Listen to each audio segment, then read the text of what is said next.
La fureur du roi est un messager de mort, et un homme sage doit l'apaiser. Proverbe 16, 14. Le Dieu puissant et saint vit parmi son peuple. Par la venue du Seigneur Jésus-Christ sur la terre comme le Fils de l'homme, cette vérité est devenue très simple et facile à comprendre. Un jour, alors que vous ferez face à un besoin, la lumière de Dieu brillera soudain dans votre cœur. Vous comprendrez une pensée cachée.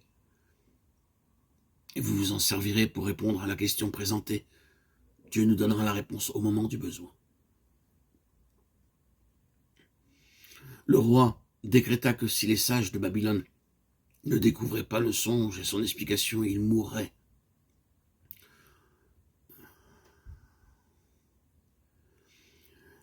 Les bourreaux observaient Daniel et ses amis pour les exécuter. Cependant, ces 4 jeunes hommes ne montraient aucun signe de crainte. Ceci est une marque des vainqueurs. Ils n'ont aucune crainte. Ils commencèrent à prier avec foi. Daniel était l'instrument choisi par Dieu à travers lequel le songe serait révélé. Mais tous les 4 devaient prier. Ils avaient tous une part en cela. Daniel avait un don particulier pour comprendre les visions et les songes. Daniel 1,17. Mais lorsqu'ils prièrent, tous les 4, d'une seule pensée, Dieu donna la révélation à Daniel. Pour être un vainqueur, vous devez apprendre à demeurer ensemble avec d'autres croyants, sans mener une vie indépendante et solitaire.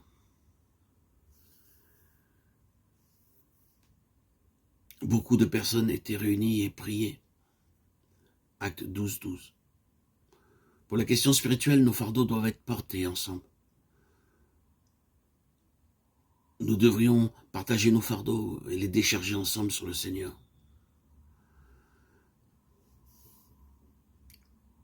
Beaucoup d'ouvriers ont perdu leur ministère et leur bénédiction par leur esprit indépendant. C'est pourquoi nous voyons Daniel rechercher l'aide de ses amis. Il savait que Dieu lui avait accordé le don de comprendre et d'interpréter les visions et les songes. Daniel 1,17. Dans cette situation, Daniel ressentit le désir de rechercher la prière de ses 3 amis.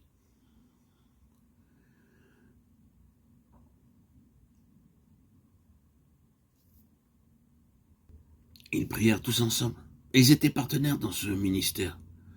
Leurs dons étaient différents, mais ils étaient des partenaires égaux dans l'œuvre de Dieu. Si vous désirez être un vainqueur, n'hésitez pas à rechercher la prière d'autres croyants. Dites-leur vos difficultés, demandez-leur de prier pour vous et avec vous. Vous découvrirez alors l'aide qu'il y a en cela. Nous avons déjà remarqué la foi forte qu'avaient ces 4 jeunes hommes. Le royaume entier pleurait et se lamentait, mais eux, ils croyaient que le Dieu vivant ne permettait pas qu'ils périssent. Nous aussi, nous devrions avoir une telle foi afin que nous ayons l'assurance qu'au travers des nombreuses calamités, le Seigneur sait veiller sur nous et prendre soin de nous.